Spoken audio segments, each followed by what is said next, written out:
Mi mejor Dale, a ver. partido fue... Con Racing de Avellaneda, un partido que perdimos 1-0 con Gimnasia, 2. Y después un partido con River que empatamos 1-1 con Gimnasia, que nos empataron sobre la hora, creo que en el Monumental. Creo que esos fueron dos partidos que la verdad me pegaban por todos lados. Y mi peor partido fue... Fue lógicamente el clásico con Estudiantes y este partido competitivo con Independiente por lo abultado del resultado. Por ejemplo, con Independiente no cometí ningún error en los goles. Con Estudiantes cometí un error en el séptimo gol por querer salir a pegar una patada y le erré la patada. Pero sin duda, a ver, no sé si habrá sido. Tiene que haber uno peor, ¿no? Que te hagan más decir igual. Pero creo que, bueno, esos sí son los que más sufrí. El mejor arquero del fútbol argentino es... Hoy es Nahuel Lozada, me parece a mí. El mejor arquero del mundo hoy es... No sabría decirte porque te digo la verdad, seguramente mirarán el fútbol europeo. Yo el fútbol europeo es algo que no me atrae demasiado, no me pongo a mirarlo. Si vos me decís a mí, tenés un partido de Primera Nacional, y yo te miro el fútbol argentino, te miro Copa Libertadores, te miro Copa Sudamericana, con lo cual no sigo mucho el fútbol europeo, por eso no te podría decir, este es el mejor arquero, porque no sé si es de mi gusto también el arquero europeo. Que yo te podría decir, para mí este es el mejor del mundo. Y vos me decís, sí, pero juega en el fútbol argentino, pero para mí es el mejor del mundo porque es por mi gusto. Sí te puedo decir, me encanta el Dibu.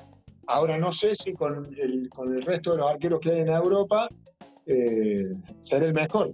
Pero a mí me encanta la personalidad del Dibu. El estilo, y me gusta, es otro el que a mí me gusta, pero la verdad que el Dibu es un arquero que hoy, por presencia, por personalidad, por carácter, seguramente debe estar entre los mejores. Lo que no sé si es el mejor, porque ya te digo, no es que me pongo a mirar el fútbol europeo para mirar a todos los arqueros, seguramente que habrá grandes arqueros, pero bueno, yo miro más para lo nuestro, para lo de este lado. El entrenador que más me marcó fue... Dos no, tuve varios, pero digamos, el primero que me marcó fue Carlos Ramaciotti, que fue el que se la jugó por mí cuando yo venía de la Liga Cordobesa. Porque hay que tener bola, ¿no? Para en un equipo como Belgrano, para un arquero que viene de jugar en Liga Cordobesa de titular en la cancha de Boca. Entonces a mí me marcó el convencimiento de él y después, lógicamente, lo tuve a Timoteo y lo tuve el ruso 6 años. Estudié administración de empresas por... Porque tenía que estudiar algo, pero estaba convencido que lo mío apostaba todo por jugar al fútbol. Lo mejor del fútbol es... El fútbol mismo, el juego, el campo, el verde, la pelota. Lo peor del fútbol es... Afuera. y no la gente.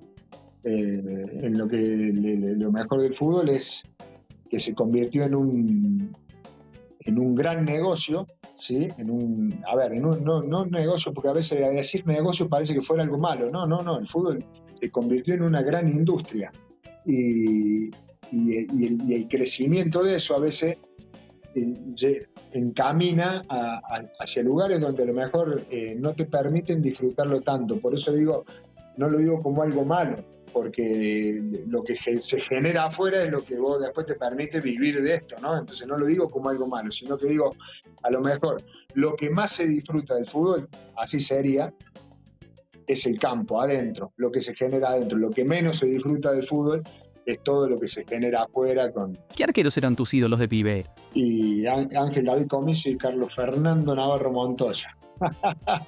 Esos eran los arqueros que yo miraba de siempre. Yo Comiso lo había visto jugar en Talleres, acá Comiso Claro. era su punto de Chocolate Valley, y entró el pelo largo y todas esas cosas. Una vez yo veía mucho fútbol y lo empecé a seguir a Comiso. Después pasó a River y yo lo seguía y bueno, apareció el Mono en Boca. Y la verdad que eran arqueros que a mí me encantaban, no solo por lo que atajaban, sino por el protagonismo que tenían dentro del campo de juego. Y bueno, después tuve la fortuna y la suerte de enfrentarme después en una cancha con ellos. Con el Mono logré sacarme una foto, con Ángel no, que bueno, pero Ángel me regaló su camiseta después cuando jugó en Atlético Rafaela. Pensaba en tu buzo, Juanca, y hoy hablabas del Mono Navarro Montoya, y me acuerdo también de los buzos de Chilavert, del Loco Gatti antes. Ustedes eran más divertidos para vestirse que los arqueros actuales, dale. Bueno, un poco también eso es lo que te digo de la identificación de uno. El mono tenía el camioncito, el mono Burgo me acuerdo que puso el Bulldog, Chilaver también, Ángel Comiso siempre tenía unos buzos raros, ¿viste? Yo después en gimnasia usé en un momento, me regaló un hincha con una imagen de un lobo, con la camiseta de gimnasia, un lobo así tipo todo musculoso. Después usé acá en Belgrano un pirata, ¿sí? Porque en Belgrano me hice la imagen del pirata. Y si no tenía algo ahí en la camiseta como que me faltaba. Por ejemplo, en Murcia al principio no me dejaban usar y jugaba con la publicidad. Y si yo sentía que me faltaba algo en la camiseta, ¿viste? ¿Qué te acuerdas de los últimos minutos de ese partido? Porque eran dos realidades diferentes, un público que no podía creer lo que estaba viendo, el público local, el de River, y ustedes en una fiesta y tratando de que pasaran los minutos, me imagino, diciendo ahora sí. Sí, a ver, lo que me recuerdo, una concentración máxima, porque nosotros teníamos muy claro que no nos podíamos distraer con River.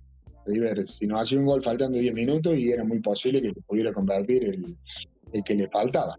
Entonces no nos podíamos distraer, no podíamos dar ninguna ventaja, veíamos un River muy nervioso que bueno, ya no intentaba jugar, sino que intentaba ganar con pelotazos largos y ganar tiempo apostando a la pelota larga.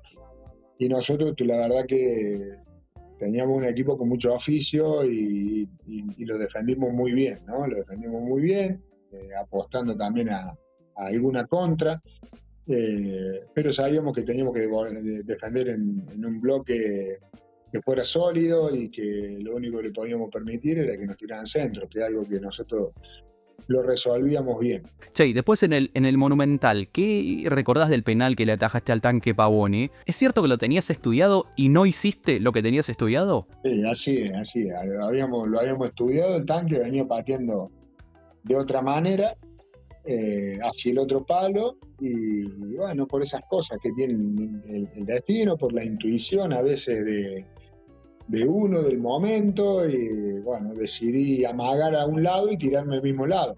En realidad la situación era amagar a la derecha para tirarme a la izquierda, que era como venía pateando Pavone, y bueno, y siempre me quedó a mí una vez que jugamos con River, que Comiso le ataca un penal a Seba Brusco, que le amaga hacia la derecha y se vuelve a tirar a la derecha y le ataca el penal. Justamente en el mismo arco que yo le atajo a Pavone y de la misma manera, y sin dar rebote, igual, fue igual.